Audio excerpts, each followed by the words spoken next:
Today I'll be canning up a beer mustard that is absolutely wonderful to have on the shelf. Well, hi guys, welcome back to Linda's Pantry, and today I am making an Oktoberfest beer mustard.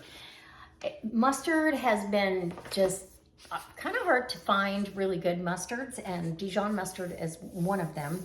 So I just decided, well, we're gonna have to make our own. And so we're gonna try a few different ones. And this is the first one I'm gonna try. And then we're gonna be canning it using 4 jars lids and my steam canner, which I'll leave links down below for both of those things. There's a coupon code for the canning lids and anything on their website. You'll get 10% off your entire order. Anything over, I believe, $50, you get free shipping. And I'm standing on the anti-fatigue mat, which is the best mat I've ever stood on in a kitchen or anywhere else. So check those out. And they come in 2 different colors, I believe. So that being said, let me bring you in and we'll get to going. And well, hi guys, welcome back to Linda's Pantry. And today we're making Oktoberfest beer mustard. Mustard is one of my favorite condiments, and I really want to try several of them.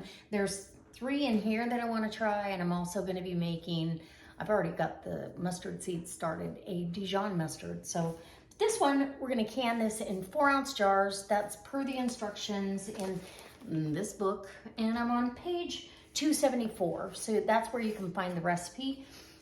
Super easy. Pick the beer of your choice, I presume. I'm standing on the anti-fatigue mat from 4 jars, and I'm using 4 jars of lids. So there's a coupon code down below that you can get 10% off your entire order. It's Linda's Pantry, all one word, no apostrophe, and you'll get 10% off. And I believe you get free shipping with a $50 order. It might be 60, but I think it's 50. And I'll be using a steam canner today, which means that there'll be a link down there for a steam canner as well.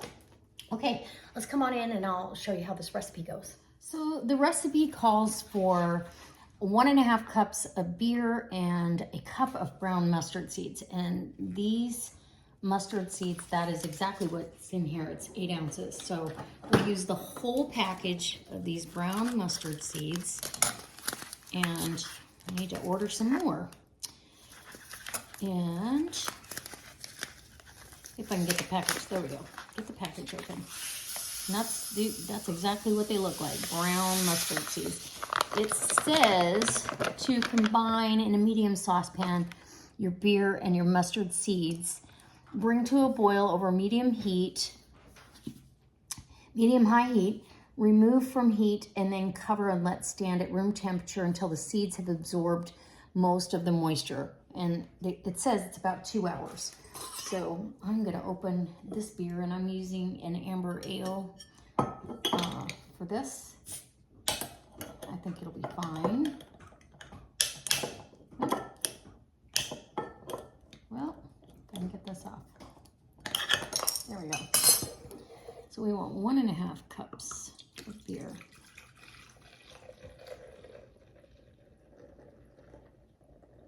Which is almost a whole beer. Oh, it is a whole beer. Okay. Well, there you go. So you need 1 beer.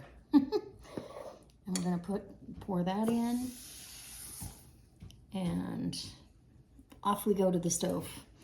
And I'll bring you back in 2 hours when these have absorbed all the liquid, and we'll add the rest of our ingredients, which is super easy. Okay, so this is soaked now for 2 hours, and you can see, hopefully you can see how the mustard seeds have absorbed all that beer. It says to blend it with just the seeds first. I don't know if they'll break up enough. Oh. And make sure your blender is done before you pull that out, because I now have mustard seeds everywhere. They just go flying out from, oh my goodness. Okay, here we go. So, lesson learned. We're just really trying to chop them up, but I think it would be easier if there's more liquid. So the next step is to add your other ingredients and get it on the stove. So it's a 1/4 cup of dried mustard, a tablespoon of onion powder, a 1/2 cup of lightly packed brown sugar, 1 cup of water and 1/2 of a cup of malt vinegar. And I keep malt vinegar around just in case I ever want to do fish. And now I'm going to blend this. And I'll be back. Then you put it on the stove, bring it to a boil, turn the heat down, and keep it on a simmer, does it say? Reduce by 1/3. Yeah, stirring frequently. So you want to reduce your volume by 1/3. So about 15 minutes. And we'll be back. It'll be ready to jar up. Okay, so now let's get this camera adjusted.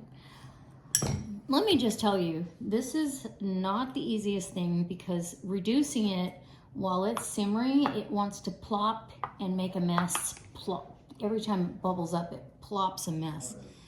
So you want 1/4 of an inch of headspace on this.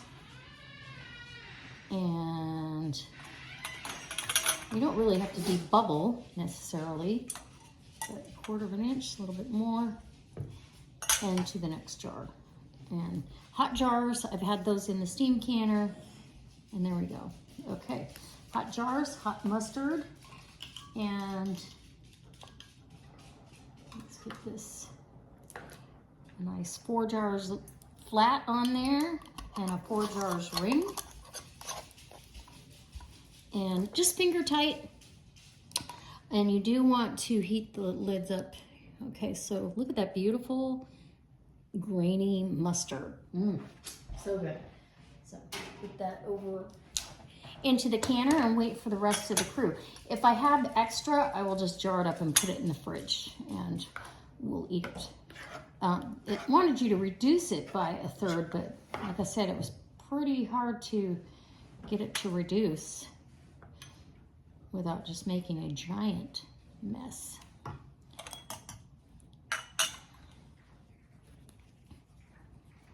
And there you go. A flat and a ring, finger tight, and on we go till we get all 5 in there. Once we get that in the steam canner or a water bath canner, you would, once it comes up to a boil, or in the steam canner comes up to the green zone for my altitude, I will start the timing, and that will can for 10 minutes at that temperature. And then 5-minute rest, and out of the canner it goes. So I'll be back when I bring them all out.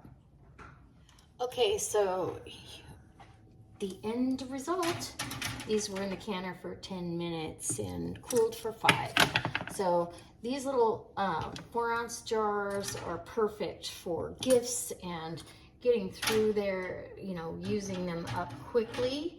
But you know how long mustard keeps in your refrigerator. It keeps a long time.